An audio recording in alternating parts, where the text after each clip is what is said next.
Good evening, everyone. Dr. Harrison, Mr. Haslem, distinguished guests, good evening. Good evening. We could do a little better than that. Good evening. My name is Ripple O'Connor, and I am the director of the Rising Black Scholars Program at Miami-Dade College.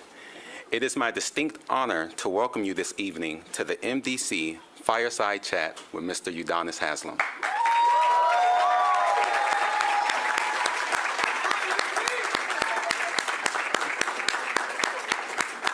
A member of the Miami Heat basketball team and founder of the Udonis Haslem Foundation. We are excited that Mr. Haslem is here with us this evening to dialogue with us about his hard work, his life experience, and lessons learned. I would also like to thank the Haslem family for being with us tonight, and MDC North Campus President Mr. Furman Vasquez. We ask that you sit back, relax, and enjoy the fireside chat. Welcome.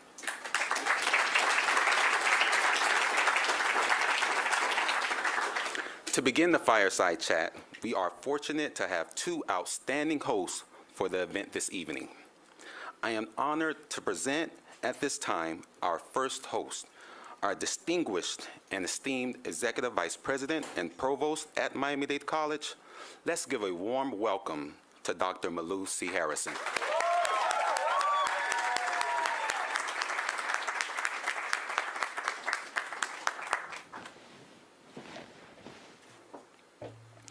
Our second host is a member of the inaugural class of the Rising Black Scholars Program, and he is the treasurer of the Student Government Association at the North Campus. Please welcome Mr. Terrell Smith.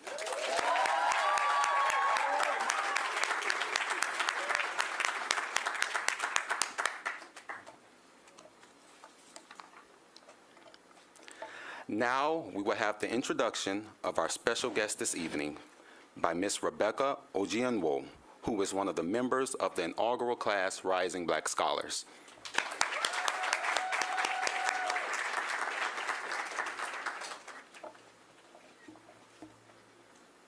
Thank you, Mr. Ripple. Good evening, everyone. Udonis Haslem, known simply as UD, is a professional basketball player, father and husband, businessman, and philanthropist.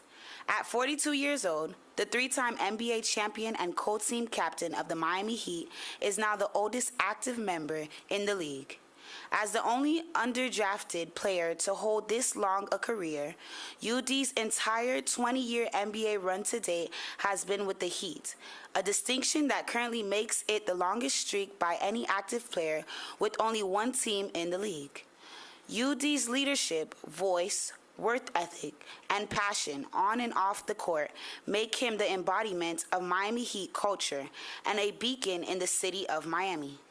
Born and raised in Miami, Florida, UD takes great pride in the city where he lives and great honor in the opportunity he has earned to represent this city.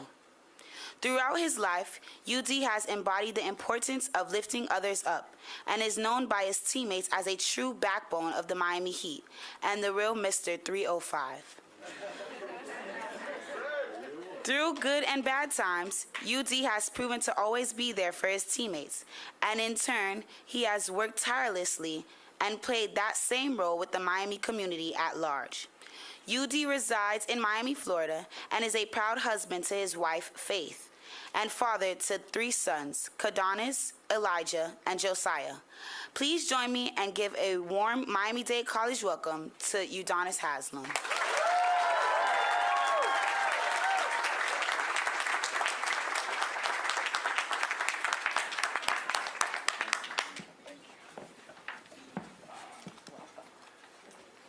Thank you, guys. Oh, man, that was, turn my hat back. I want everybody to see my face. Thank you, guys. I think, for me, it's personal, my history, with this school goes far beyond, me sitting here in front of you guys. My father attended school here. He also played semi-pro basketball, and they played games here. And when I was a kid, I would come here and I would work the clock. And keep the score clock for my father when he played games here at Miami-Dade. Fast forward, when I got in high school, we played the GMAC Classic here. little as we sweep and we won. So that, yeah, I'm sure you guys know the history of Miami High. It wasn't close. You know what I'm saying? So if you know the history of Miami High, we won. But you know, this is personal for me, and I think when things are personal for me, that's when I give it the best version of myself. So I'm prepared to give you guys the best version of me here today, you know, for the time that we have. So enjoy. It's going to be fun. Thank you, guys. Wonderful. So, UD, thank you again for being here. Let me also pay a very special welcome to UD's family, Miss Barbara Wooten. Let's give it up for UD's mom. Shelly Ann King, Executive Director of the Haslem Foundation. Sylvester King, the entire team. I want to tell you, UD, that it's been a real pleasure to work with your team. And Ms. Wooten, we go way back.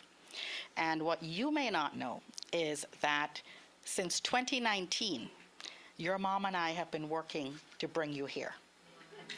Then the pandemic happened, and so today you're here. I also want to thank my dear friend, Thomas Eugene, a board member of the Haslem Foundation. And all of our students are here. We have Rising Black Scholars, we have Presidential Scholars, we have North Campus students, we have athletes, you name it. You have a fan club here, I want to tell you. People have talked about, well, I love him because he's a stingeree. Others have said he's a Gator. So I am a Gator. that, go Gators, I heard that. But you know, we respect you and really want to get to know you this evening. So tell us a little bit about, you talked about your dad, Johnny Haslem. We're so honored that he was a student here at Miami-Dade College. He played basketball here. But what else motivated you to play basketball, to get into the National Basketball Association, and to be the longest standing active member of the Heat? Well, there's a couple components to that, and I'll start with this. I ended up playing basketball by default. If you know anything about growing up in South Florida, you play football down here. Yeah. So I was a football player, and then somebody hit me in my knee, and I was like, you know what? I'm gonna kind of figure something else out. You know, this ain't for me. So I was actually a football player along the way. Basketball was not my passion at all. Yeah, I didn't want to play basketball. My father wanted me to play basketball. I did not want to play basketball. Got hit in the knee. I was like, okay, I got to think about this. Oh my God. Got on the basketball court, and it came natural. It was easy. And I was also bigger than everybody, too. I was that kid where they were checking my birth certificate, and they was like, how? And I was like, really, I was that age. Right. But one thing about my father is even though it came easy to me, he never let me settle. Never let me settle, you know, no matter what it was. And he never let me believe that anybody was better than me. You know what I mean? Never let me believe that anybody was better than me. And that's something that I just continued to carry on. Fast forward now into the NBA, I set the standard. But I'm not a guy that will stand at the top of the hill and yell down orders. I'll get in the trenches with my guys. So I have to set the example, which means I have to be in better shape than those guys. I can't be in the same kind of shape. I have to be in better shape as 42, fighting for all the time, which is undefeated. You know, I'm fighting for all the time, which is undefeated, and I know that. So my work, it's a lifestyle now. It's not something that I can pick and choose. It's not something I can turn on and off. It has literally become a lifestyle. It's like a revolving door. Yeah. You wake up in the morning and you hit the ground running, and you don't stop. I've been goal-oriented from the jump. I continue to set goals, and I think that's why I'm so driven, because I found my why. Nice. I think when you find your why, I think I think things click for you when you find your why. I think a lot of youth struggle. And it's not because they don't have the skill set. It's not because they don't have the mentality. It's not because they don't have the intelligence. You struggle to find your why sometimes. You know, where you belong. What are you supposed to be doing here? You know, what's your purpose? And I think when I found that, that's driven me to be 20 years in the NBA. I was never the kid that said, I'm going to buy my mom that house one day. That wasn't my story. Yeah. I'm not going to lie. I didn't ride down the street and was like, okay, one day I'm coming back to get this house. Yeah. It was never my story. My story was literally just take it day by day until I found my why. Right. And once I found my why, I just never looked back. And that's what's driven me from that point on, that's what's driven me 20 years in the NBA. And that's what continues to drive me is my why. And my why just happens to be focusing on other people. You know what I'm saying? I think that's where I've gotten the most joy with anything I've done, is when I've been able to help somebody else. You know what I'm saying? When I've been able to use my resources for other people to be able to benefit. And I think that's what just continues to drive me, because I have the resources that other people don't. So if I can provide those resources for those people and to see those things manifest that they're looking to get, it continues to drive me, because that continues to happen. That's great. So passion, right? Passion, drive, diligence, and everyone in the audience, including myself, will have a takeaway or many takeaways tonight from this conversation with UD. But thank you for sharing that with us. And I always say, because I'm the mother of 4, and I always say that parents make such a difference in the lives of children. So, Ms. Wooten, congratulations on this young man right here. Only reason why I wasn't here 3 years ago is because of pandemic. I know. Usually I don't have a choice in what she say do. I like that. Still to this day, I don't have a choice. That's a good mom. I like that. So I'm going to turn it over to Terrell for the next couple of questions as we converse with UD. All right, so Mr. Haslem, talk to us about some of your most memorable moments so far in your NBA career. Memorable moments, I think three moments that stand out the most. The first moment was it was a practice. I walked in, it was about 30 guys, and they're only keeping one. The Miami Heat has one slot. There was a play where it's obviously 5-on-5, and the shot goes up and the ball bounces and it rolls to half court, and I chase it. Nobody chased it but me. And Pat Riley stopped and he blew the whistle and he looked at me, and I thought I had gotten in trouble. I thought I did something wrong the way Pat looked at me. So I'll tell you the story. I didn't talk to Pat for like the first 2 years, if anybody knows. I was very uncomfortable. You know what I mean? I hadn't been around, very many people, of obviously Caucasian. Like, I grew up in Miami, and it's Hispanic, so I haven't been. And then I saw Godfather. Now I saw that too. I saw the suits, I saw the slick hair, and the reference just made sense. So it took me a while to get comfortable with Pat. So I thought I was in trouble, and he said, "Why didn't you stop?" And I said, "Well, I didn't hear a whistle." And literally that point right there, he looked at me and he said, "You're going to be a part of this organization for a long time." So that's one. The second one was spending time with my great friend Dwayne Wade. A lot of people don't know Dwayne and our circumstances stretch way beyond the game of basketball. We both come from adverse circumstances of both parents that struggled with drug addiction, homelessness, and different things like that. Thank God for my stepmother Barbara, who's been an angel for me, but I also have my mother who passed away and my father who also passed away. So I've had a lot of different struggles and things that I've had to deal with, but God gave me an angel. You know what I'm saying? God gave me an angel. So Dwayne and I, we spent the whole summer together, prior to playing with the Miami Heat.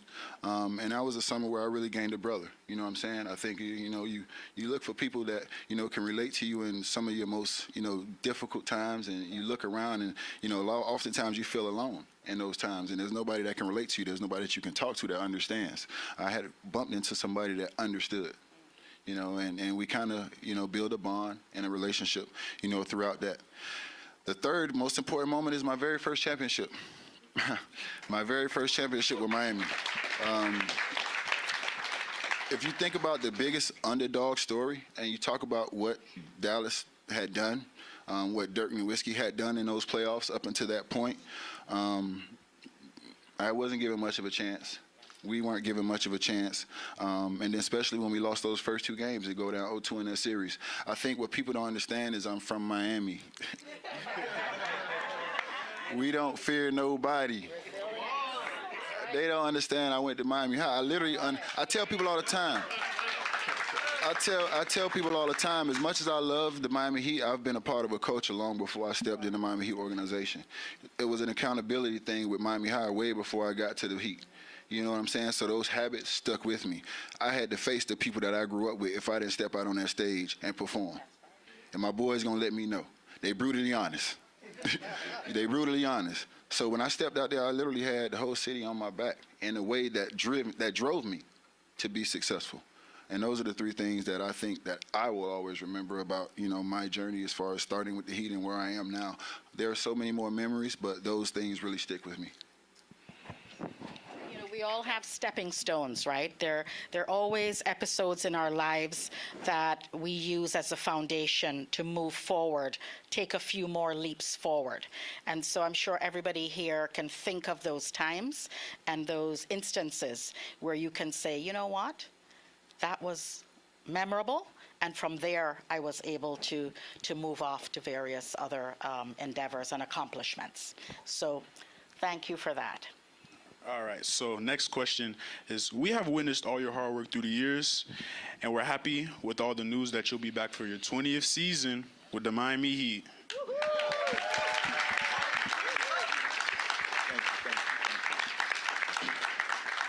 So I may ask, was there any doubt that you'd return, and what are some of the factors that made you decide to continue on your career? There was doubt. Because I'm a very strategic person, and there was a specific way I wanted to end my career. There was a specific way I wanted to retire. And due to the passing of my father, that just wouldn't be the case anymore. So there was a period where, I wondered if it was even worth, finishing it the way that we talked about. You go through the ups and downs and the mental struggles about, the things that, the pros and the cons, obviously. I'm very excited about business. I love to do business. I love impacting the city. Once again, I love helping other people. So there are so many things that I'm good at. There's so many other talents that I have. So I struggle with that. But ultimately, I know my father, and I know what he would have wanted. I know the conversations that we had. I know what he thinks I deserve, and I know what my family deserves. There's so many people that sacrifice over these 19 seasons while I'm traveling. Out of town, away, and my wife is with the kids for a certain amount of time. Holidays, birthdays, they miss those things. They deserve this career to end in the way that they also want it, because they didn't have any say-so on those other things. So they deserve to have input in this last year and how they would like it to go and what they would want to be a part of, and I owe that to them. So that was, the deciding factor in everything. As far as, if I'm coming back, the people around me deserve this. And I'm going to give them what they deserve because they sacrificed so much for me to be in this position right now. And that was the second part of your question. What was the second part? Second part is, what are some of the factors that made you decide? Oh, I just said that. So I did answer it. Well, family. Most important, family. Family first, bro. Family first. And as much as, I teeter-tottered about it, like I said, I want them to experience everything I've experienced in this 1 year. I've stepped out on that stage. I've put trophies up. I've broken records. And all the while, they've stood in the stands and supported me and been my backbone. And there's been nothing more important than having them there for me. People talk about why I didn't leave Miami. Because of my family. I know I'm the strongest, when I'm with them. I know they're the strongest with me. You know what I'm saying? And I think as a unit, that's where when we're at our best. We're the best versions of ourselves. So my family is the reason why it's going to be a 20th year, and they're going to enjoy it.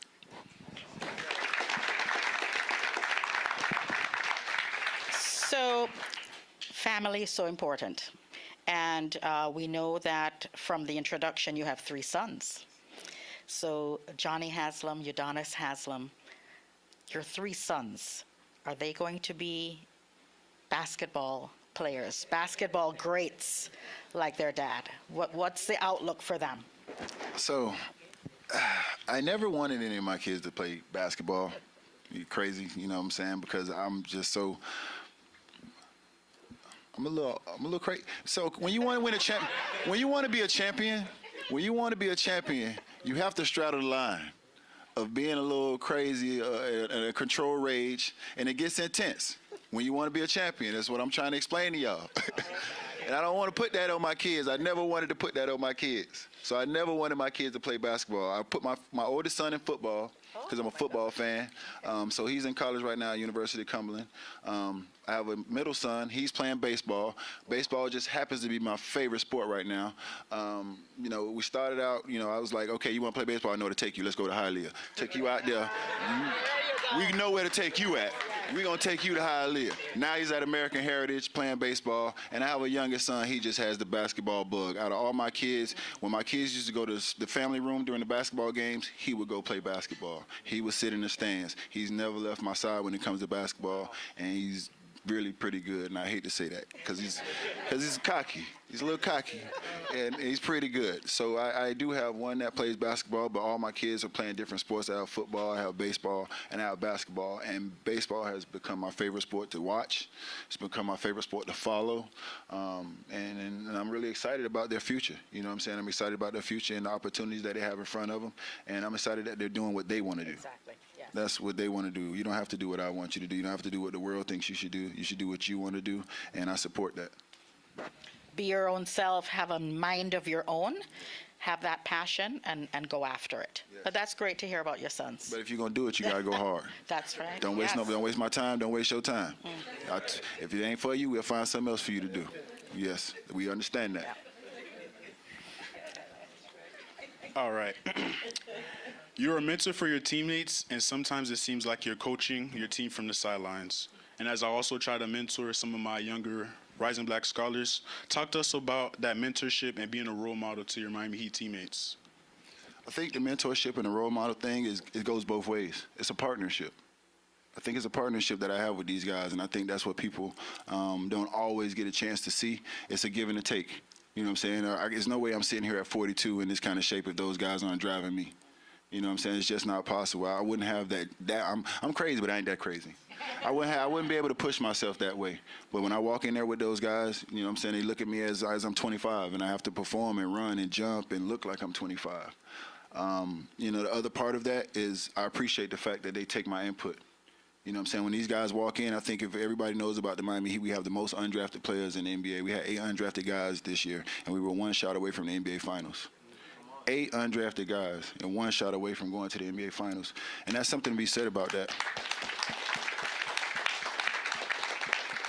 It's something to be said about that because when you walk in those doors, especially as an undrafted guy, I immediately look at you as a brother, because I understand that you're really, you can't make a mistake. Yeah. Your attention to detail, you have to be so tedious, and sometimes if it's not your fault, it might still be your fault. And you have to understand that when you're an undrafted guy. You have to stay there late, you have to be early, and you have to outwork the superstars. The guy that's making $100 million, you have to work harder than the guy that makes $100 million. And you can't sit there and say, why do I have to work as hard? He makes $100 million, why he get to leave? So my heart goes out to an undrafted guy because the circumstances and the odds are really up against you when you walk into an organization trying to make a team. I walked in, there was 40, 50 guys, and they were only keeping 1. You know what I mean? So you can imagine I was ready to run through a brick wall. You know what I mean? This is what it is. You know what I'm saying? I mean, we call it, and we use this term, but we call it Hunger Games. We call it training camp Hunger Games because it's only going to be 1 or 2 guys that are going to be left out of all these undrafted guys that come in there. You know what I'm saying? So if you can get through that, you know what I'm saying, you've earned my respect. And now I'm going to teach you how to get your money. I'm going to show you how to get paid. I'm going to show you what to do. You know what I'm saying? And really the culture is a revolving door, and one person can disrupt the culture. That's why everybody has to be in line. You know what I'm saying? One person can disrupt the culture. But when these guys fall in line, and the culture revolves, and that's when I get to see these guys manifest. I get these guys to believe in themselves because I believe in them. And that's something that my dad always did. It was times that my dad believed in me when I didn't. You know what I'm saying? So that's something that I've taken from him. I can look at you, and I can tell you, I believe in you. And goddamn it, you better believe it too. Excuse my language, I'm sorry. But you better believe it too. You know what I'm saying? And that's really the bond that I share with those guys. That I get those guys to believe in themselves just because I believe, and I believe that you can compete with anybody. I don't care how much he makes. I don't care what his credentials are. When you step on that floor, I believe that you can compete with anybody. And I represent that. I don't just speak that. I represent that. And that continues to carry on. And that's why we have so many undrafted guys that come through this organization that have an opportunity and that make the best of it. And if it's not here, it's somewhere else where they go get paid and they have an extended NBA career. and they continue to be contributors on somebody else's NBA roster. That's great. So, you know, I know a lot of us would love to get into the locker room at the Miami Heat, right? And so, you know, you win some, you lose some, right? And most of us, I can say myself, I don't think I'd be able to play sports because I don't know how I'd be able to take losing. I'd love to win every game. So can you talk to us a little bit, UD, about what happens in the locker room when you have a win and what happens when you don't have a win? For me, or for everybody? I'm never happy. Yeah. No, I'm never happy. Even in a win, I can obsess over a play that I might have made a mistake on, and that's just my personal thing to deal with. And I think that's why I'm also around now, because there's very few guys that can pay attention to every single detail every single day and not be annoyed. And I'm one of those guys. I don't get annoyed. I pay attention to every single detail every day. You know what I'm saying? So you're hard on yourself. Yeah, and then that means I'm able to translate that to the guys, and then I take the pressure off Spo. The coaches don't have to see. They get annoyed if the coach is on them about every single detail, but they don't get annoyed if it's me. And I'm already nuts about every single detail. So it's very few people like myself that can do that every day, and I do that every single day. And that just continues to translate over to these guys. Great. And I mean, that's just who I am. That's what drives me, and what continues to drive me is, you know, I'm very detail oriented. And once it carries over to these guys, and now you see the power of, you know, those kind of things. Because when those guys walk in the locker room, it's not old school anymore. It ain't go get some popcorn and wash my jock strap. That ain't the days no more. It's like, hey, I watched you play in college. I saw what you did. Respect. I go play video game. Whatever I got to do. You know, whatever I got to do to spend time with these guys, to get these guys to trust me, to get on these guys' level, I spend time with these guys' families. You know what I'm saying? I get to know their parents. I take these guys to dinner. I try to play these games. I drink wine and listen to country music with Jimmy Butler. You know what I'm saying? So, like, I really extend, you know what I'm saying, beyond, you know, a teammate. I extend a brotherhood, because oftentimes the problem between ownership and players is trust. So I'll eliminate those issues for you because those guys trust me. And they know my word is bond. And I won't stand up at the top of the hill and yell down orders. I'll get in the trenches with you. And we'll do it together. All right, and that mentorship goes beyond the Miami Heat, even off the court, through the Udonis Haslem Foundation. Please share a little about your foundation and any advice you have for us who want to give back and help through service. udcares.org. It's been a journey for us. Yeah, it's been a journey for us to get to this point that we're at now. Huh? I said 17 years. 17 years, hear that? And 17 years of doing it on our own. It's to the last couple of years, maybe about a year and a half or so, that we've had support and resources to be able to do the things that we really want to do. But up until then, it's been just us, you know, raising money and, you know, me spending money out of my pocket. And I think, you know, the best thing that could have happened for me personally is about 4 or 5 years ago, you know, my agent and my mentor, Henry Thomas, passed away. And one thing about what I would tell you guys is, don't let anybody tell you your worth. Don't nobody tell you what you're worth. Nobody tell you what you can do. Because when my agent passed away, nobody really cared, and there was nobody that cared about my future or my family, but Sylvester. So when you fast forward and you talk about what happened with UD Cares and UD and everything we're doing, you know, these guys, you know what I'm saying? Because there was people that telling me what we couldn't do, what we weren't going to do, what we weren't capable of, what I wasn't capable of, and he believed. So yeah, I think, you know, when all those things, you know, when it comes to those people that told us what we couldn't do, the best thing that could have happened was he told us that, and we decided to do it ourselves. We created our own team. We put a group of people around us that cared about the things we cared about, that had the same why that we had, and that wanted to focus on the same things that we wanted to focus on. And I think that's why udcares.org has gotten to this point, and the foundation has gotten to this point, because we decided to do it ourselves and stop looking for other people's help. Because nobody cared about the vision of the city as much as we cared about it. I think when people looked at Udonis Haslem, they looked at it from such a broad perspective that they never really focused on what I cared about. And what I cared about was the people in the city. The thing about me is I didn't have to watch the news to understand what was going on here. I didn't have to look at the statistics because I know the people every day. You know what I'm saying? So that for me, the people that I signed with in LA and those agencies, they never really saw my vision because they wasn't here every day. You know what I'm saying? Riding up 119th or going, pulling up on wherever you going. They never understood my vision. You know what I'm saying? Because they didn't have to see it. The partnership that I have with FTX right now, when they came to Miami and I said to them, I said, listen, you guys give 1% of your earnings to charity and foundation, but you do it through a computer processing scanner thing. Damn the computer, I'm going to show you where you put your money. I'm going to show you where it can go in this city, and I'm going to show you who needs it. Oftentimes, I don't know how those statistics work, but I just know the money don't get where it need to go. So through that partnership, we've been able to do things in this city of Miami that we've never been able to do. But I think the best thing that ever happened to us was when we decided to do it on ourselves and create our own group of people that align with our goals and our whys and our journey. And that's why we have the impact that we have, you know, for the Udonis Haslem's Foundation.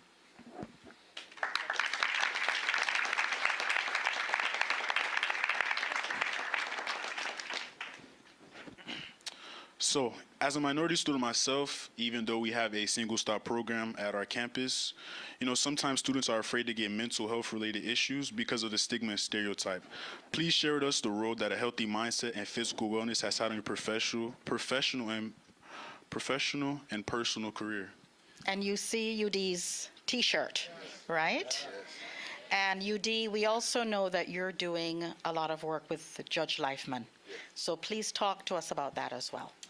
So mental health has been one of our three pillars, you know, with the Udonis Haslem Foundation.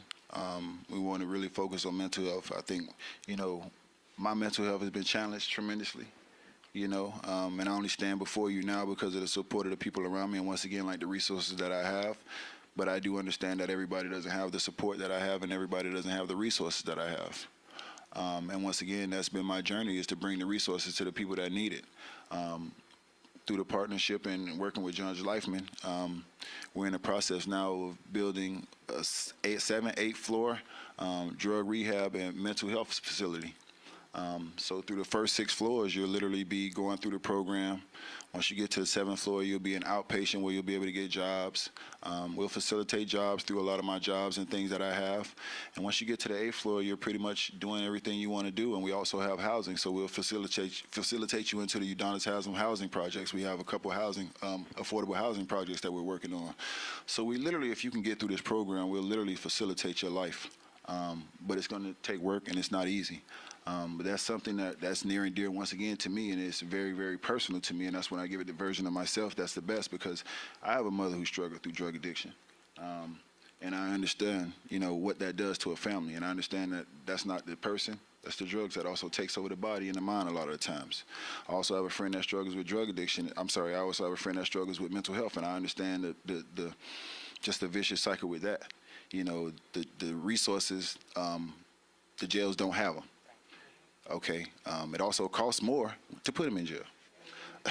Now you talk about showing up with no training. He's paranoid, you're paranoid. That often doesn't end well. So there needs to be different. There needs to be a change. And the way we deal with, you know, mental health and moving forward is also protecting those people as well. This facility will have 200 beds that will house people. So that's my next project, which is, once again, very, very personal, near and dear to us. But when you fast forward and you think about my mental health, it's just been challenged a lot. You know, I lost both of my parents. I never would have thought that sitting here at 42 years old, you know, I don't have my mom or my dad. I've lost a lot of friends in Miami. We all understand how that go. I lost my grandfather. I lost my grandmother. I lost my little cousin in a car crash. You know, I've gotten calls in the morning, and I lost my boy leaving the mall. Leaving the strip club. Strip club. Yeah. That's what happened. I'm sorry, but that's where he was. That's where he was. That's where he was. Yeah, he was coming from the strip club, and I've gotten those calls. So, you know, my mental health has been tested tremendously, man. I remember just having a conversation with my wife, and I was saying, man, I ain't gonna have no friends left. Like, who am I hang out with? You know, what's you know what I mean? So those are things that, you know, I've had to deal with. And then you realize after you get a certain age that, you know, things start to catch up with you. You start to normalize things that aren't normal, you know, and you think they're normal because you come from a certain circumstances or come from certain areas. And then when you get out of those areas, you realize nobody around you has been through the things you've been through. You're just like, okay, wait a minute, you never had a friend that got this, or you never saw that. And then you start to realize that, okay, maybe the things I saw every day weren't so normal. You know what I'm saying? And then it catches up with you at a later age. But once again, I had those resources, you know what I mean, to go get help and to talk to somebody and to find that balance. Because I think when you don't have balance and you fall one way or other, I think that's the worst thing that can happen. And that's when I'm always able to step back and say, okay, I'm off a little bit. Let me find my balance right now because something ain't right. You know what I mean? But self-awareness and resources, those are the things that I have that other people don't have, and I want to be able to provide those. So let's give UD a round of applause. Just your commitment to humanity and to serving the underserved. I'll take a point of privilege here to say that we also recognize the gaps in services for mental health. And here at Miami-Dade College, we have 24/7 mental health counseling for our students. It can be virtual, it can be in person, it can be a hotline at 2 a.m. or 4 a.m. That's provided to our student body at all 8 campuses for free. We understand Yes, the I need encourage for anybody. those services. I encourage you guys, man. I mean, don't hold it in. Yeah. Talk about it. Get it out. If you need to cry, cry. It's okay. That's right. You know what I mean? I think I grew up in an era where it probably wasn't cool to cry. You know, whatever it is, that's wrong. You know, if you got to cry, cry. If you got to feel, you're allowed to feel it. And let yourself feel those things that you need to feel and process it and get through it and then talk to who you need to talk to because it will catch up. You know, it's only so much you can bury. It's only so much you can, hold inside you. It catches up with you. And then sometimes when it catches up, you might not be able to get your balance. You know what I mean? So before it even gets to that point, you got things inside, man, let them out and talk to somebody. Use those resources. I think it's great that you have that. I also recognize that you have some affordable housing buildings. And again, Miami-Dade College has expanded its access into Liberty Square. And that's our first attempt at bringing training and education right into Liberty City and Liberty Square. And so we've offered several property management classes for the residents of Liberty Square. They've completed the courses. They are now state certified and employed because we brought developers to the table so they'd have jobs afterwards. So if you want that kind of education and training brought to any of your affordable housing buildings or projects, let us know. And let me say that Miami-Dade College has a number of grants. These students did not have to pay a penny because we had grants to enable them to pay for this training and the certification and so forth. And this is how Miami-Dade College, Democracy's College, extends itself to the community. We meet people where they are. And that's something that we're very proud of. So looking forward to partnering with you if that's something you'd like to do. And let me just say one more thing, because I met a colleague of yours who's here. James, is it? Where are you? Oh, that's my boy. Thank you so much for being here. That's my boy. Miami-Dade College is a partner with Everglades Correctional Facility. And what we've done in that facility is, again, expanded access to the men who are incarcerated, providing them the opportunity to earn a degree. Wow. So 2 months ago, we had President Vasquez, 25 men who had earned an associate degree while being incarcerated there at Everglades Correctional Facility. We're completing that, I want to say that circle, by enabling them to complete a bachelor's degree right there in prison. And again, this is our attempt and our contribution to helping to eradicate recidivism. And when these men are released from prison, they're going to be your neighbors. They're going to be my neighbors. We want them to be productive in society. And Miami-Dade College is at the forefront of prison education, but let me just say at the forefront of honoring humanity and providing these opportunities so everybody has a second chance. People have paid their dues.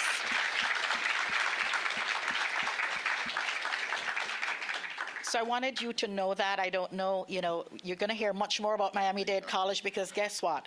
Now that we've connected with UD, we're not going to let him go, right? I think we can work together. I think we should definitely work together. I think it'll be great, and I think things like this happen for a reason, and it's organic. I think the things that we believe in doing, it has to be organic. We don't just, excuse my language, throw shit at the wall to see if it stick. That's right. Yeah, everything we do is organic, and this is really organic. So I thank you guys, and I appreciate it. So we've talked about the foundation. We've talked about the Miami Heat, and you mentioned business. You're an entrepreneur. You have, you're a franchisee, Starbucks, Subway. Tell us more about how do you manage and handle and really prioritize basketball, business, family, and excel at all of that. Great people around me. Great people around me. Obviously, I talked about Sylvester and his impact. My Shelly Ann, my stepmother Barbara, and my auntie Mac. Thomas. Even my driver Jamel, I already know I get on your ass. I give him a hard time because I'm anal about being on time in the places I like to be, man. But I got great people around me, and they really make my priorities their priorities. You know what I mean? They make my priority. Yeah, give him a round of applause, There's please. Jamel.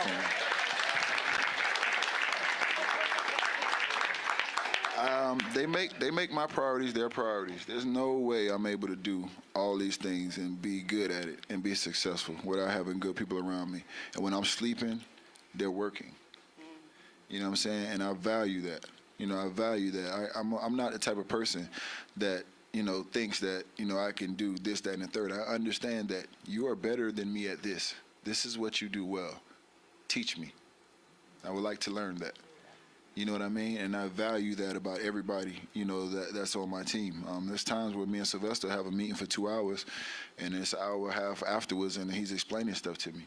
As he says, if I can't write it down on a gas station napkin, then, it's not. What's you saying? Say it. I said if I can't, if I can't just draw it out on a cocktail napkin and explain it to you, or you can't explain it to somebody else. Yeah. Then don't do it. Yeah, literally, if I don't understand, he has to make it make sense to me. Right, yeah. I don't give a damn what they said for 2 hours. After they gone, Sylvester, explain that again. Explain that again. I got to understand that. And I won't leave, and he won't leave until I get it. And it's the people around me that are great at what they do that allows me to be great at what I do. And that's just it. It's just as simple as that. Sometimes it's beauty and simplicity. And it's just as simple as the people around me being great at what they do that allows me to be great at what I do. So I'm thankful for them. Right. So who's your ecosystem? Who can you count on, right? Who do you surround yourself with that can help to uplift you, not bring you down, but uplift you and motivate you to progress? Listen, let me tell you guys something. Nobody should have to negotiate for their mental health. Nobody. Nobody should have to negotiate for their mental health. If somebody is not fulfilling you and they're draining you, and you can't negotiate that. You can't negotiate that. You have to have good people around you. You have to have those kind of people around you, like-minded people that drive you, people that encourage you, people that lift you up, people that don't look at you differently because of your flaws. You know what I'm saying? You need those kind of people around you. Nobody here or anybody should have to negotiate to have a good mental health, or a good state of mental health around anybody. You got to eliminate those people from around you. I tell people all the time, at this stage of the game, 42 years old, I eliminate all distractions. I eliminate all distractions. And if it becomes a distraction, you got to go. I mean, you can be an asset or a liability. You choose. If you're going to be a liability, I can't have it. I got enough. It's enough going on. It's enough people that I prioritize that I can't let people that are not in that list of people take away from those people. And you just have to do that for yourself and for the people around you. Wonderful. This is real talk, folks, so take it all in. So this may not be the appropriate time because you're just starting your 20th season, but we also talk about and think about retirement. So maybe it's not the right time to Oh, no, ask it is you, the right but time. I'm do you have ready. any plans for I'm ready. retirement? Oh, I'm ready. Yeah? You should All have right. asked this first. Oh, Oh, man, you know what? Business has always been my passion, but, as I continue to just have conversations throughout the Miami Heat organization, once again, when you talk about so many people that are very, very detail-oriented, that can pay attention to detail every day, I think it's very few people that can impact the entire organization like I have. And I'm not just talking about the players. I'm talking about the coaching staff. I'm talking about the front office. I'm talking about the people that sell the popcorn. I'm talking about the people that sell the tickets. I've literally impacted everybody in that building, and I've encouraged everybody to be better. So for me, leadership at the highest level is what I talk about, and leadership at the highest level is what I strive for. I've sat down and I've had personal conversations with the owners of Miami Heat, Mickey Arison and Nick Arison. And the only thing that makes sense for me is leadership at the highest level with the Miami Heat. So I strive to be in ownership. That is the next step, is to take the step to be in ownership with the Miami Heat. It doesn't make sense to be ownership anywhere else. I can do what I do anywhere else, but for me, my heart, my soul and my passion is to do it with the Miami Heat. Great. I have a tremendous influence not only with the Heat but throughout the whole NBA. But that impact only makes sense if I use it in the favor of the Miami Heat. It would be great. we It would love be that. great. We love that. Yes.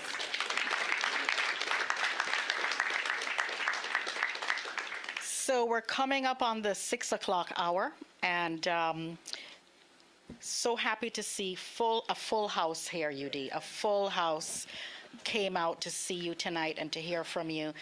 If we have a few more minutes, I'd like to give people in the Yes, audience please. I would love to hear few what you minutes. guys have to say. Sylvester, Shellyanne, if I can. You give more than a few Yes? minutes. You Okay, guys take it. perfect. We're going to get whatever questions you guys got. All We're right, going to get them out. so there are some mics. If you would use the mics, come on down to the mic, please, and you can ask your question or make a comment. Go to the other mic. So, Tell this is us your more- name, if you would, please. my name is Justin, and this is more than just a question. I see that you do a lot for Miami, and I'm grateful for that. But FTX Arena is right in downtown, right? And you've seen how many homeless people there are. I want to change that. I know I'm going to make a change in this city, and I know that. But I want to make a change, and I want to feed these homeless. I want to take care of these people in the way that most of these people be rejected by just asking for something and they get cursed out. I want to change that in this city, and I'm not asking because I'm starting a fundraiser. I'm not asking for the money, but I'm asking for the help. I want to make a change in this city. I want to make I want to make it me. You feel me? Yeah, I feel you, and I appreciate that. I think a lot of times, a lot of these things, these problems are intertwined. Because I think a lot of homeless people, that are out there do struggle from mental health issues and do struggle from drug addiction. So that's kind of circulating with the things that I talk about with the facility that I'm building right now. And if you want to be a part of it, I'm sure we need people that can help us. So you can start with us if you want. No, thanks. Actually, I'm gonna do my thing. You can do your own thing too, but you can listen. Listen. Once again, my job is to offer resources. You don't have to take them, but it's a lot easier if you use mine. That's all I'm telling you. It's a lot easier if you use my resources. You get out there by yourself if you want to. You might get your ass beat up by the homeless people. You come over here, let me help you. So collaboration is the key. Yeah, we you can't do don't it by yourself. anything Listen, trust alone. me, it takes a village. There's no way I'm sitting here by myself. I didn't do nothing by myself. You're not gonna do nothing by yourself. If you want to start with some help, I'm willing to help you. Yeah, I appreciate that, but just know that you gonna know my name, I wish I do. And guess what? And I want to know your name. Tell me again. Justin. Good. And I hope that hopefully we can work together in the future since you don't want to work with me now. Thank you. I appreciate Remember, you your help. chose that though. Thank you. Thank you. Who's next? Over here? Yes. Is it on? Yeah. Yes, it's on. How you doing, UD? My name is What's up, Christian brother? Pacheco. I'm a presidential scholar over here. Mad nervous. I'm gonna be honest, man. I really look up to you for real. Like everything you do for the city, man. Like God bless you for real. Thank you. One thing that I can say, man, is that I'm gonna get into it. Is that like I see that, like. You're an NBA player and whatnot, but you get in the trenches, and I value that, you know what I mean? Because, like, you've been in this city, you grew up in this city, and, like, you're the personification, not of, I mean, of talent, but also of hard work. You know what I mean? And I wanted to say, and I appreciate that. I don't really know what else to say, but Thank you. what I will say is that if there's one thing that I can ask, man, I don't just like out of your resources, nothing with money, man. I want to mentor. You know what I mean? Just in any way, like I know I'm gonna get there. I know where I'm gonna get to my goals. I'm a photographer. I'm into media and whatnot.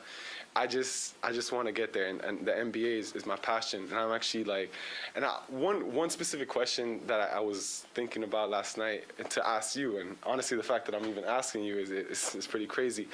What do you do when you're on the court? I play basketball too, and like you have the passion, you love the game, you know, you want to be a student of the game, but people start before you. You know what I mean? Like they got the titles, they got the best player on the court. Like, you know, you're not the Jimmy Butler, you're not the LeBron James on the court, but you want to be. You're not there yet, but you want to be. Like, how do you get there?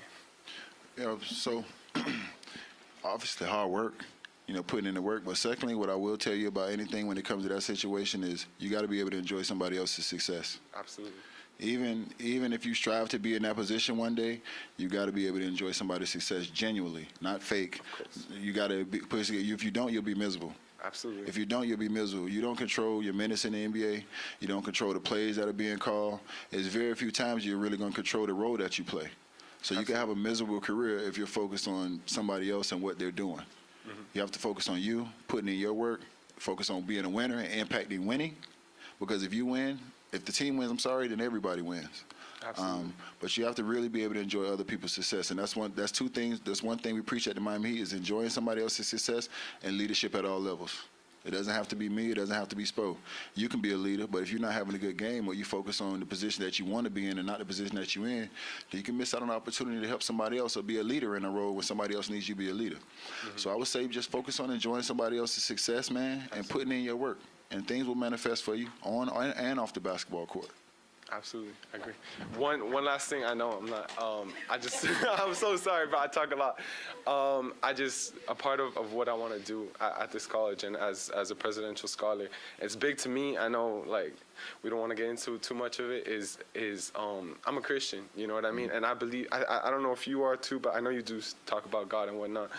And I believe that, you know, for everyone, not in the terms of like division. Like, I don't like religion. What I think is just a relationship with God, you know. And I can just say that, like, that's the love that I feel like this generation is missing, and that purpose. I agree. I think, you know, now I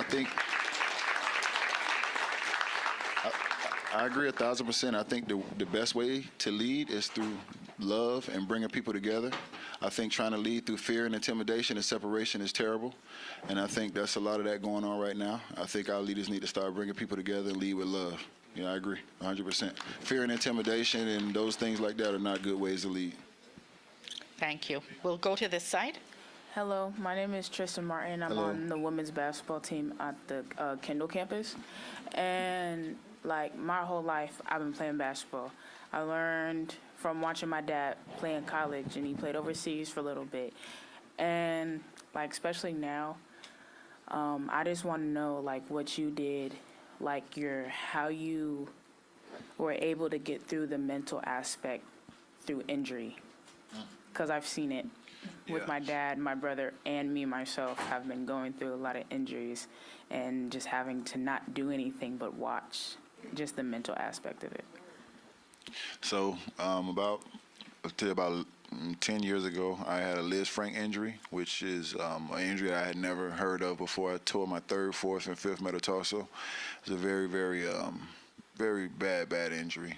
So I didn't know what my career would be like. I didn't know if I would be the same player or if I would ever come back to basketball. And actually, once again, that's kind of was a blessing in disguise, because that's when I turned my mind to business. That's when I got on the phone with Sylvester, because I didn't know how long I had left. It was a scary moment because, you know, I never had that kind of injury. And that's when I got on the phone with Sylvester and we started talking about business, and we started, you know, looking at other things and different things, you know, to do, and things that I was, you know, that I liked, you know, things that I had passions for, because I had got hurt. But through that all, I never stopped putting in that work. You know what I mean? I'm looking at other things and other opportunities, and I'm expanding, you know, the way I think, but I'm still working towards my goal. I'm still putting in the work of getting back. I'm still training every day. I'm still focused. I'm still driven. I think the best shape I've ever been in was when I was hurt because I worked out every day. I was like an action figure. I was jacked up.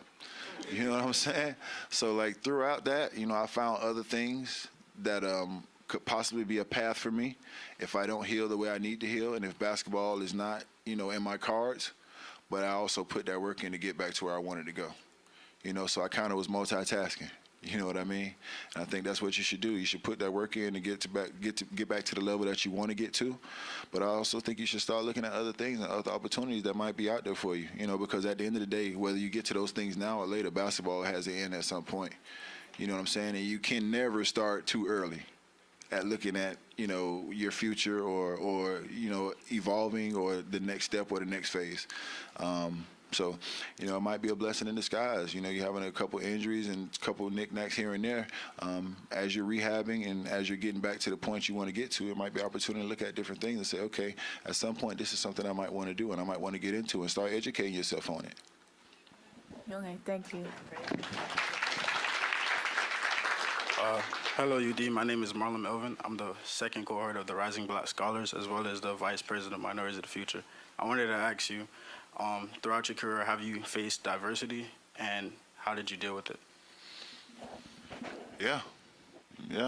I mean, yeah.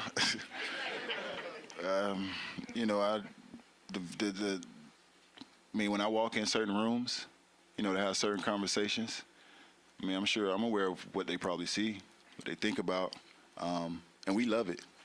We use it, and we love it. We use it, you know what I'm saying, because I'm very smart.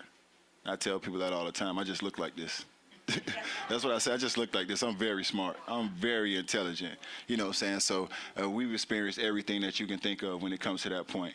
And I think we're advocates of that because as we look around in business, we don't see enough women. We don't see enough people of color. You know what I'm saying? We don't see those opportunities like we would like to. And I think that's another reason why we're so driven to do our own thing, because people don't have the same vision that we have. I think the thing that we're doing, and the reason why I got into most of this is because I wanted to provide jobs for people of color and people, for people from where we're from. You know what I'm saying? Because once again, I hear the cries of the people. I understand it's hard to get a job when you get out of jail. Guess what? After a while, you're going to go right back to the streets, and they're going to put you right back in jail. I know how it goes. I've seen it 1,000 times. You know what I'm saying? So here, I'm going to give you an opportunity. I'll bring you along. If you start with me, then who knows where you can be in another year or two. So I've experienced those things, the lack of, in a lot of different ways. And it hasn't always worked in our favor. You know what I'm saying? I've been looked at a certain way. You know what I'm saying? In a lot of different situations. And then we know those situations. You know what I'm saying? But it doesn't matter to us because the situations that have had worked out for us, we've been able to bring people along and help people. And that's what I tell people that come from my situation. Whatever you do, man, when you get your money, when you get your opportunity, go back. You don't owe me nothing. People, oh, man, if I make it, don't look for me. I'm going to be somewhere else, probably on the island. Just go back to your hood and take care of your people. Go back to your hood and take care of your people, man. Don't come thank me. I'll be somewhere else. Send me a message. Let me let her. Go back to your hood and take care of your people. That's how you thank me. Because they're not going to have the opportunities that they probably deserve or that you would like them to have. You know what I'm saying? So we got to create them. You know what I'm saying? And I think that's something that we took to heart, is creating these opportunities, you know what I'm saying, to make sure we have more diversity in a lot of different situations. So that's a great question. So, yeah, I've experienced it, and I'm trying to change it, and that's what we're working on.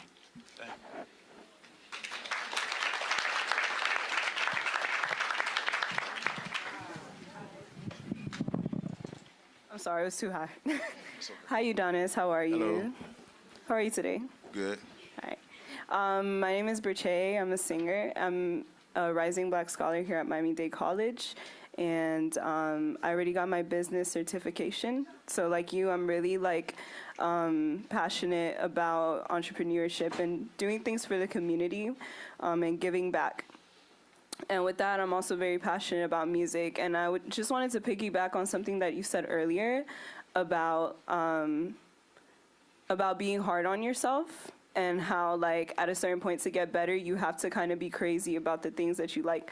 I wanted to ask, how do you find the balance between being hard on yourself, but also giving yourself grace so that you are appreciating the journey and appreciating where you are while also actively trying to be better and not letting that that, like, trying to, not letting that craziness overbear you in a way, like some people will?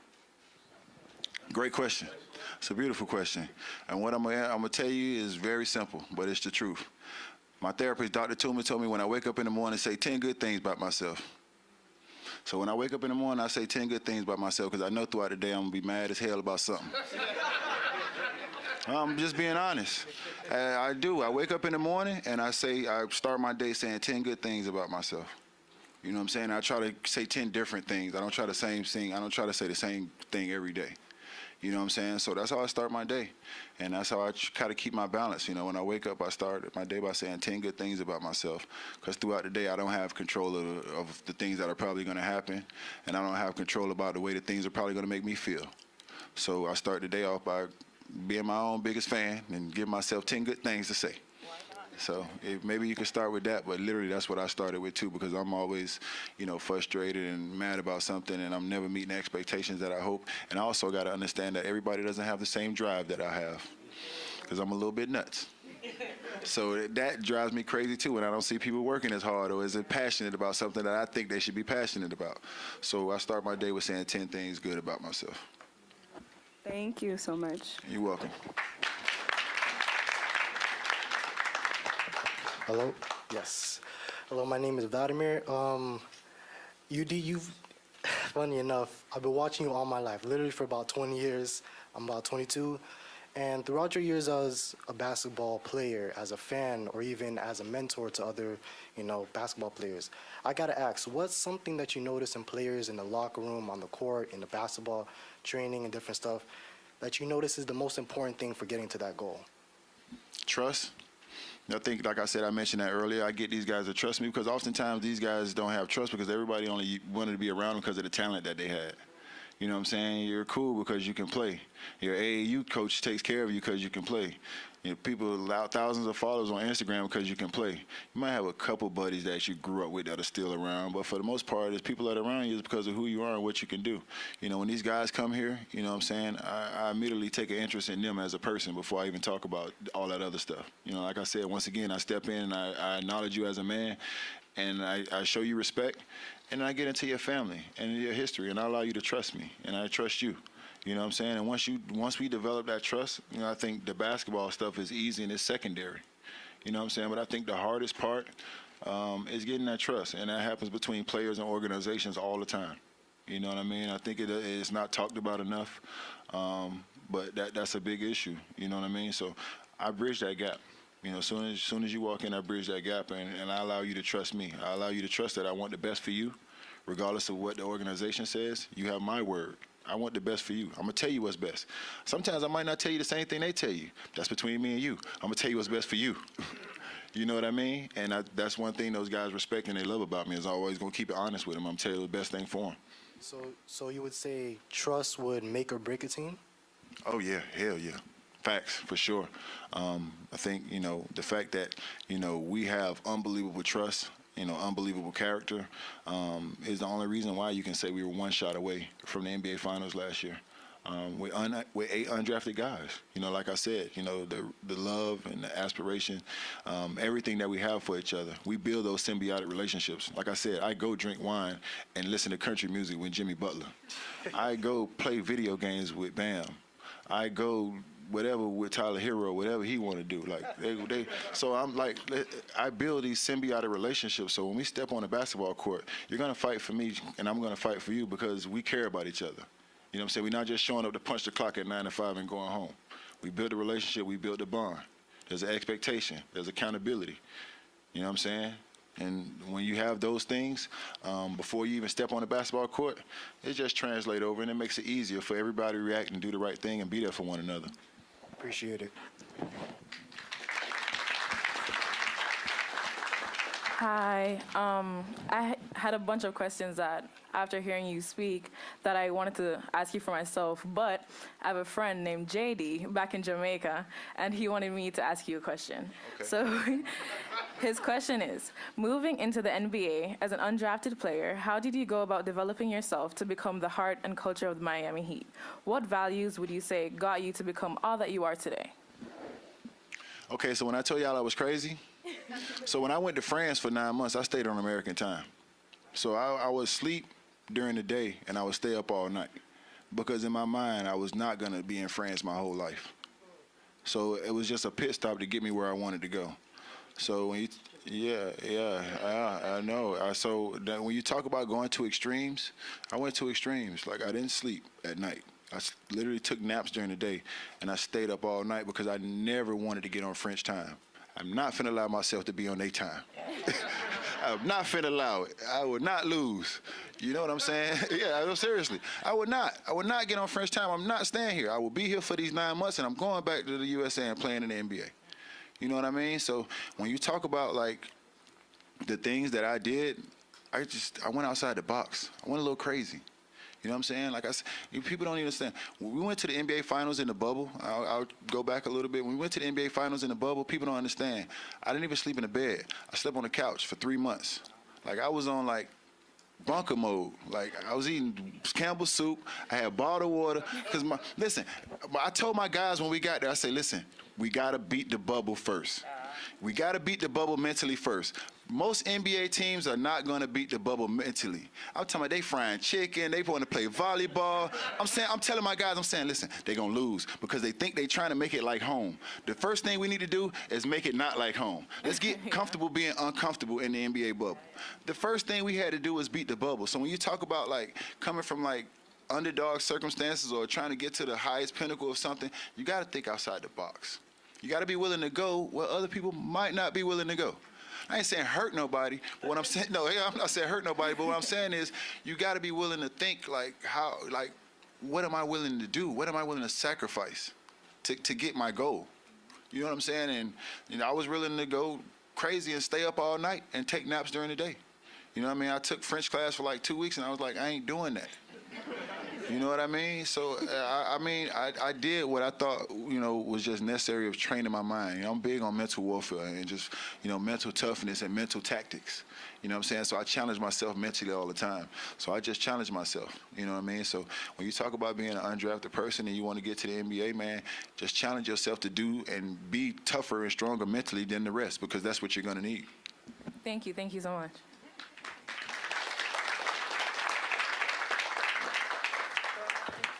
Check. Hey, UD. How you doing?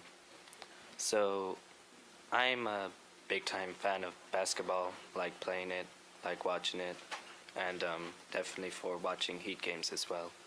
And given that you've played in the NBA quite long enough, from playing against some great players like T-Mac and Kobe to Duncan and now Curry and Antetokounmpo, I have a question for you as for seeing how the league is now and what it was then and playing in that era and even into this era. What are some aspects of the league that you would look forward to seeing in the future?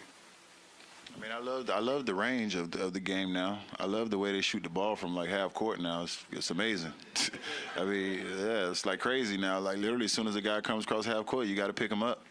I love seeing it. I think that's exciting that guys are shooting from that far out now. On the flip side of it, I think it's ruining the kids. I mean, yeah, your kids, like your son didn't work on that. He has no business shooting that shot in the game, ma'am.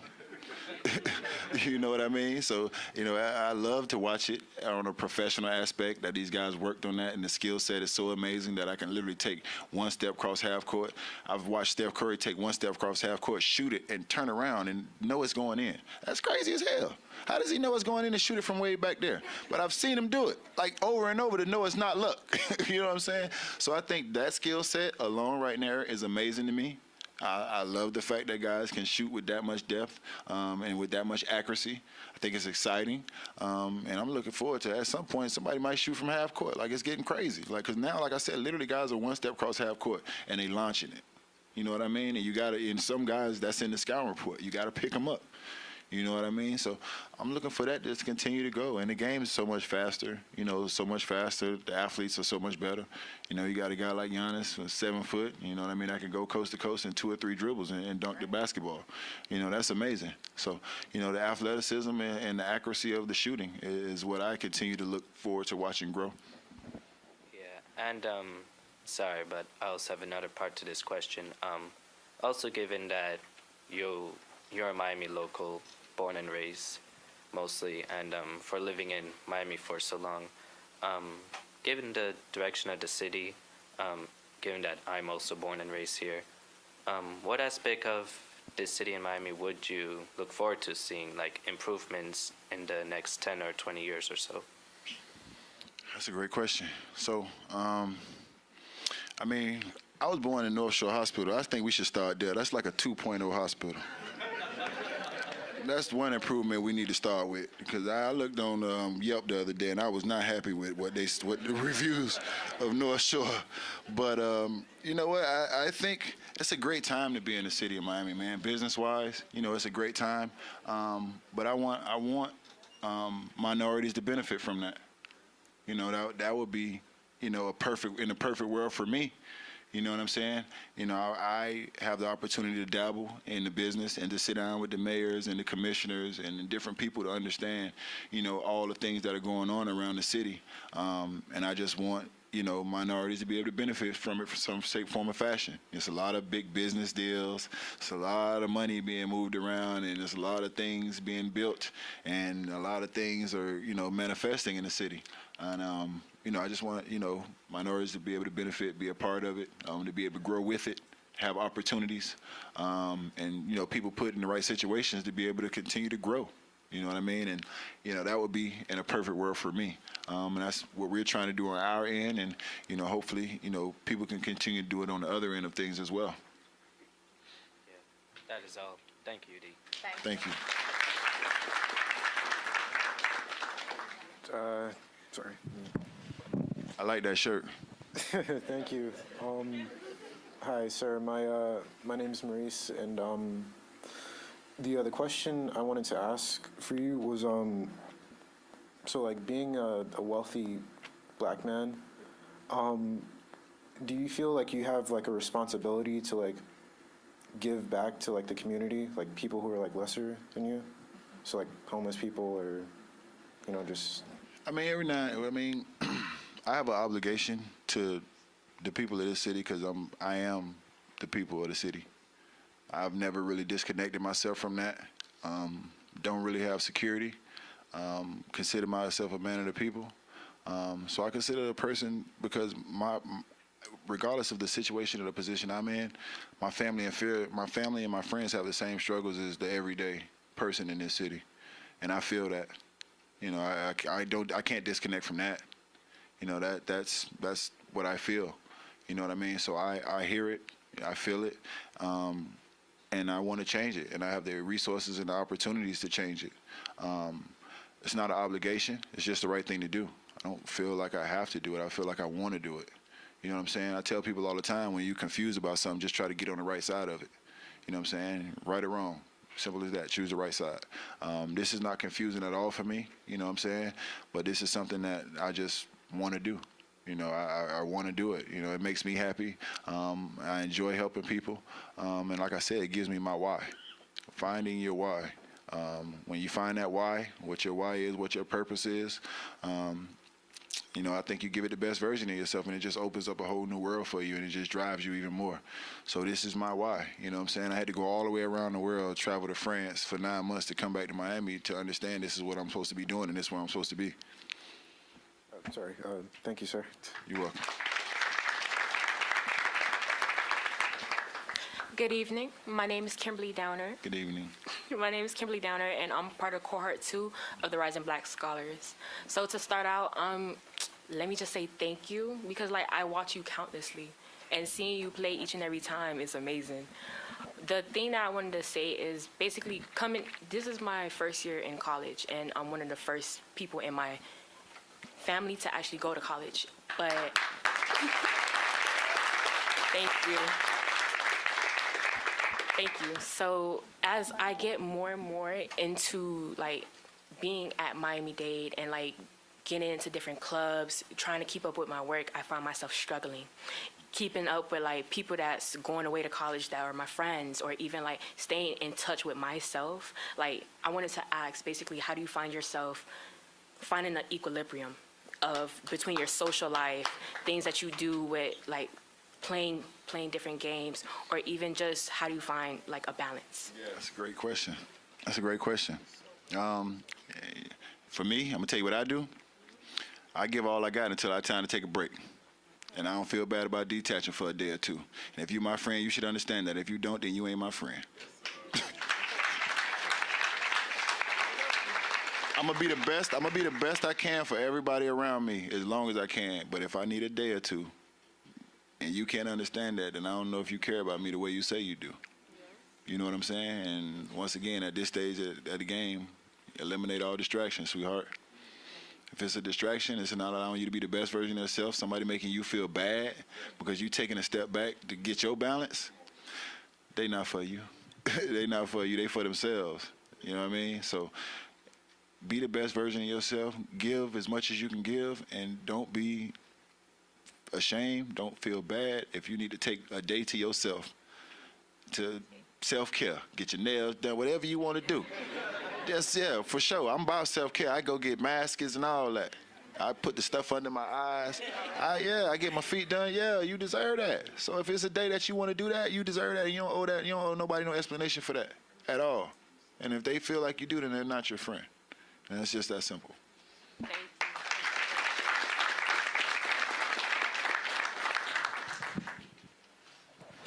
First off, I want to say good afternoon. Thank you for your time, just for being here for us and everybody in this room and just dropping knowledge. Like, thank you a lot for that. Thank you. Appreciate it. My name is Dariq Mendoza. I'm an entrepreneur. I'm here for business and administration. I currently run 2 businesses, Soldier Step and Kicks, where I sell high-end vintage shoes. I'm also working on a car rental company called Rennie Boys, where I would distribute cars on like Turo and other platforms like that. Okay. All right. My overall goal in life is to take care of everybody around me, but also like I want to help other black and other minorities like learn about business. I want to become like a business mentor, like a business coach. My question for you is like, because you're in business and because like you're already like developed and like you've been in it for years, how did you start, or like where did you go to start? And like as you grew and like as you got bigger, like where did you look to like help others and stuff like that? Okay, so for me, that was another good question. For me, I started with something that I was interested in. So if people don't know my story, I was a chubby kid. So I started trying to eat Subway, lose. You see, I started trying to eat Subway to lose weight, like the dude Jared, but Jared crazy. So, but yeah, that's where it started. I was watching Subway, and he lost all that weight, and I started to try to lose weight by eating Subway. Fast forward, my first business venture was Subway, because it was something that I was interested in. I like sandwiches. I ate Subway growing up as a kid. So when I had my injury, which was a Liz Frank injury, was a very, very, very tough injury to recover from. I had a conversation with my business manager, and I had a conversation with my accountant, and I asked them, what are some things that people are doing that's kind of easy, kind of runs itself. But it'd be, easy for me to get my feet wet. And Subway was one of the things that they mentioned. And instantly I was like, that's what I want to do, because I was interested in it as a kid. You know what I'm saying? So it made it fun to own something or be a part of something that, I was interested in as a kid. So the first thing I did was something that I liked. It wasn't nothing I was doing for money. It wasn't nothing I was doing for a benefit. It was a genuine like. It was organic. It was authentic. You know what I'm saying? I got into something that I genuinely had a love for. You know what I'm saying? Still to this day. My pops, before he passed away on my birthday, give me Subway gift cards. I go to Subway, I use them. You know what I'm saying? So I still eat Subway sandwiches to this day. So talking about business, my first step was finding something that I genuinely liked. You know what I'm saying? And that was it, Subway sandwiches. Fast forward to that, we continued to start growing. You know what I mean? And now it's like, where's there a need? You know what I mean? Where is there a need? We had 800 degrees wood fire kitchen, and that was a learning curve for us, because right now it's closed, and I think that's not a failure. We had about 6-7 good years, but we know what to do next time. Through the pandemic and everything like that, things we just, couldn't foresee, things we couldn't prepare for. It was just tough to recover from that. But we learned from it. So I would say learn from your mistakes in business and learn from the things that happen. You know what I'm saying? Don't just move on and, take it all in stride. Oh, okay, we'll get up tomorrow and try it again. Hell no, learn from that. You know what I'm saying? Keep that experience in the back of your head and not make those same mistakes or know what to do better the next time. So one would be learning, doing the things that you love, getting into something that you genuinely love, and two would be on the way, man, keeping your eyes peeled, man, and understanding and learning the business. You know what I'm saying? Don't just show up every day, punch the clock, and go home. Pay attention to everything that's going on around you. Take your notes, man. If something works, then you understand that. If something don't work, you remember that it didn't work. You keep it in the back of your head, but you don't do that shit again no more. And you do something else, and you try something else. So, for us, business has been some trial and error.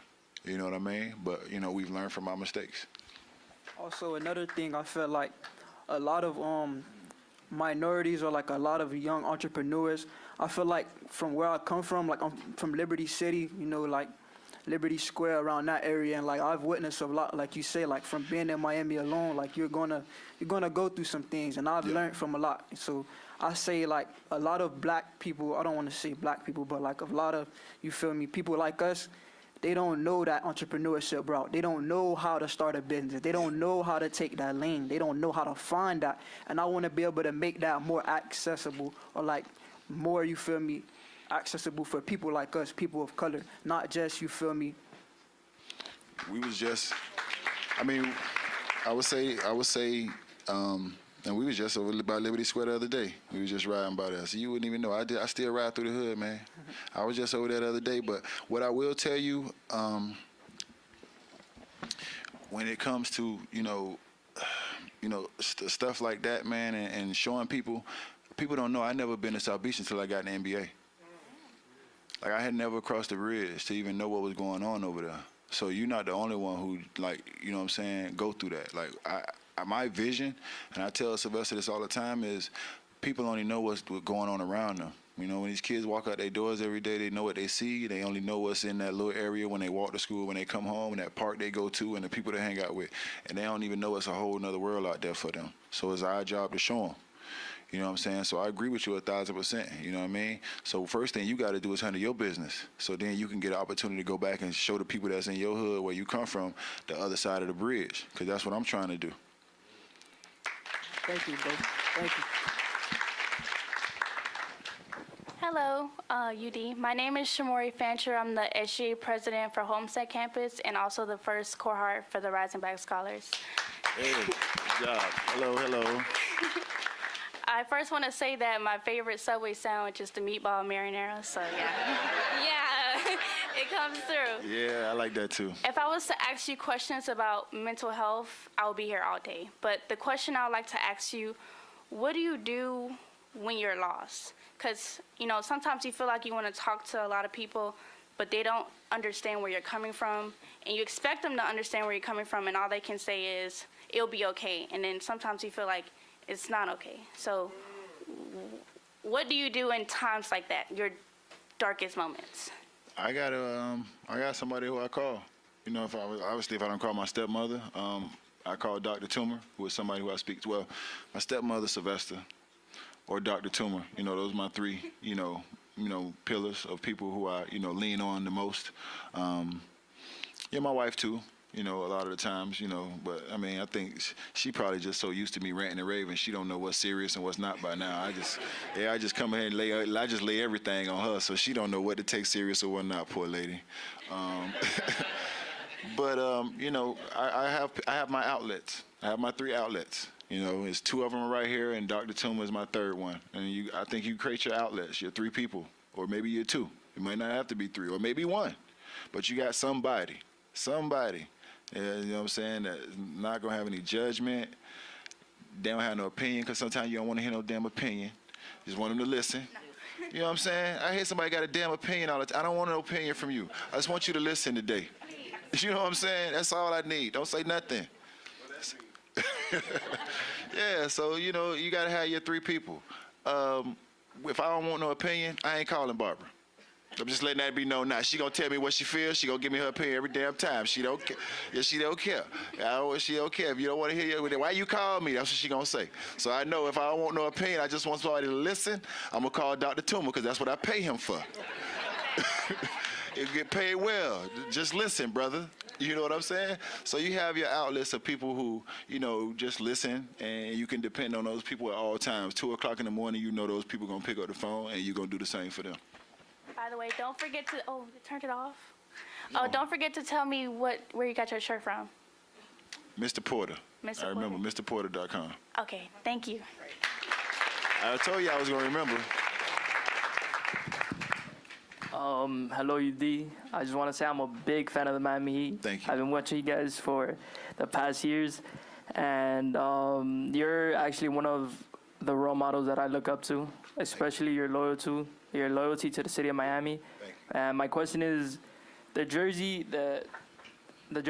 number on the number on the jersey that you wear is currently 40, and I just want to know if there's a meaning behind that number, or.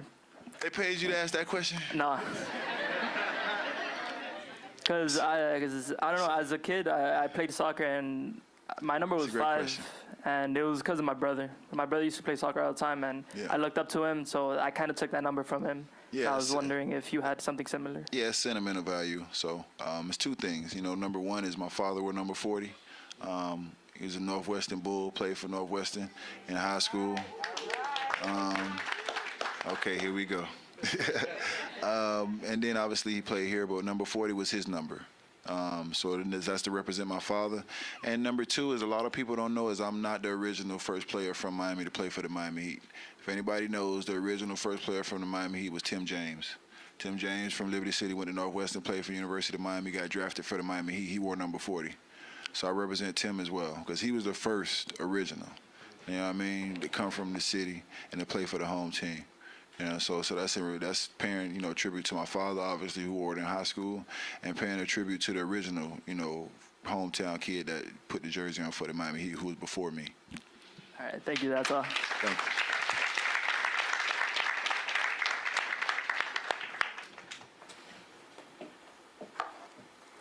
you. Ladies and gentlemen, let's give Mr. Haslem another round of applause.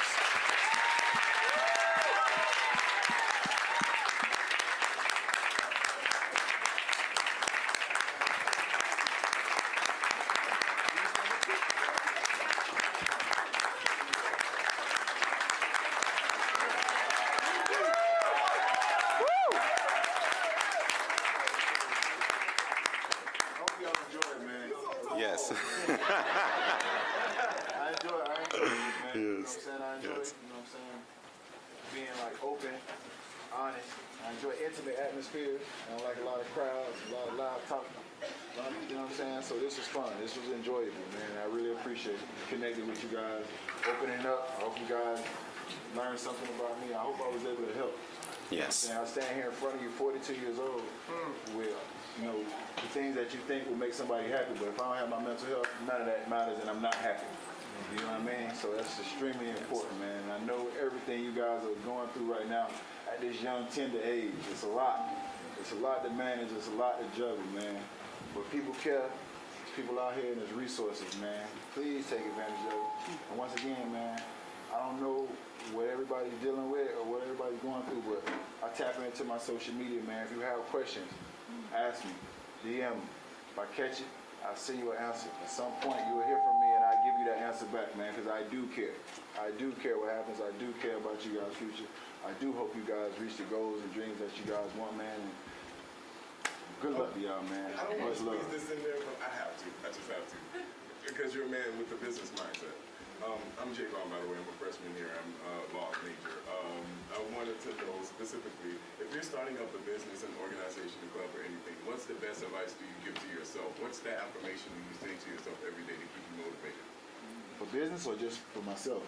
Well, it's a business that can, well, it's a club that can hopefully turn into a nonprofit organization that can hopefully turn into a corporate, nonprofit 500.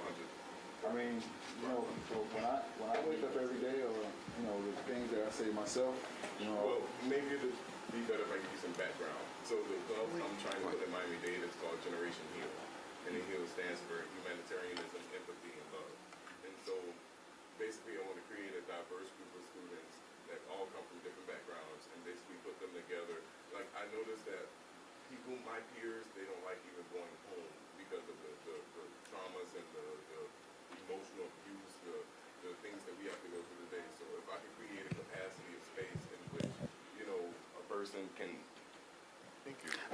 if I can create a capacity of space in which a person or certain persons can come together and share different, religious values, different, things that, we as students don't pay attention to because we're so focused on getting to class, getting out, going to see our friends. Okay, they're not here, we're going home, and it's just that same routine every single day. So Generation Heal is basically going to make sure that we're okay first in the school, and then it's going to be reaching out to different organizations such as Best Buddies International, such as the Covenant House, to reach out to homeless people to see what we can do, different events, having different bonding events such as like going on hikes, doing different bonding exercises in the woods, having, little camping with marshmallows, doing something that actually boost the morale of Miami-Dade College. And I have a petition online to actually have it expanded throughout all of Miami-Dade College campuses. And I don't know what came over me, but the day before August 22nd, 2022, the first day of school, I said, you know what?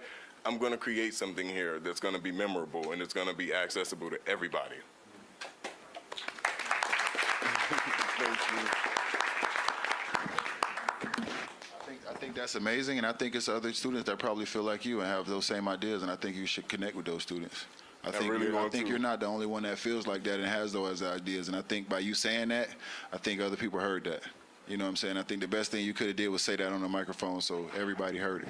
You know what I'm saying? And the people that feel the same way you feel and the people that have the same ideas you have, I encourage you, if you feel the same way he feels, connect with the brother. You know what I'm saying? Don't sit there and, no, connect with him. He's sitting here saying that he's feeling these things. And if you guys are thinking these same things, this might be a start of something right now. You know what I'm saying? They can grow from there. So I appreciate you for speaking of how you feel and the things that you're thinking about and the things that you want to do. And the first part of that is putting that out there. You know what I'm saying? You got to put that out there. You got to create a group of kids, a group of students around you, because you can't do it by yourself. Once again, nobody's doing this by themselves.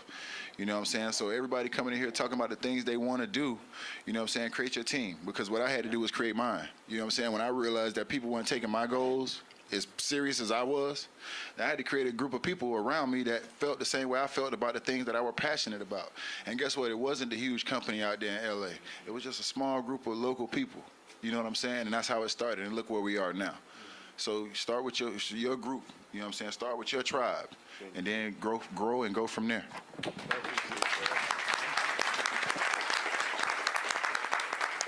Thank you, Mr. Haslem.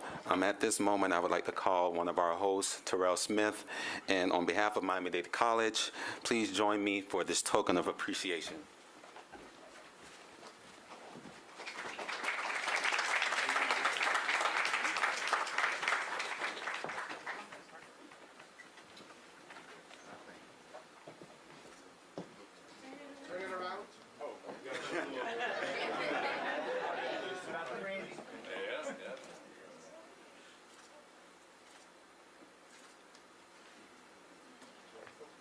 We're going to ask you to open it up.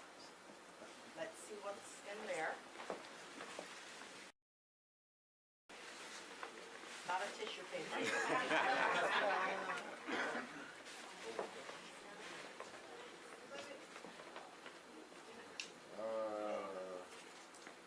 Rising Black Scholars, man.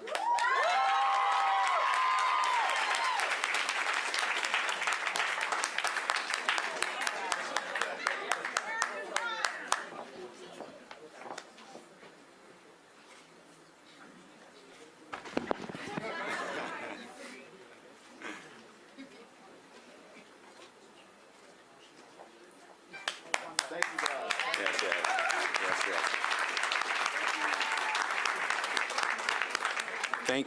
Thank you also, Mr. Haslem, for being an outstanding role model to so many young people in our community, and a community leader, activist, and a very good friend to the MDC family.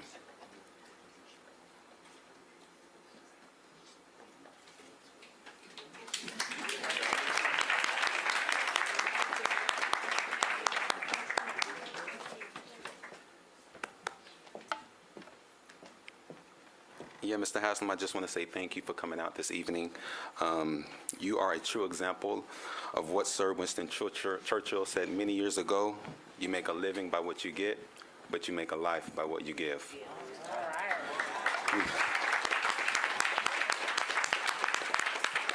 We wish you continued success as you enter your 20th season as a member of the Miami Heat, and we hope that this year will be another championship year for the Heat.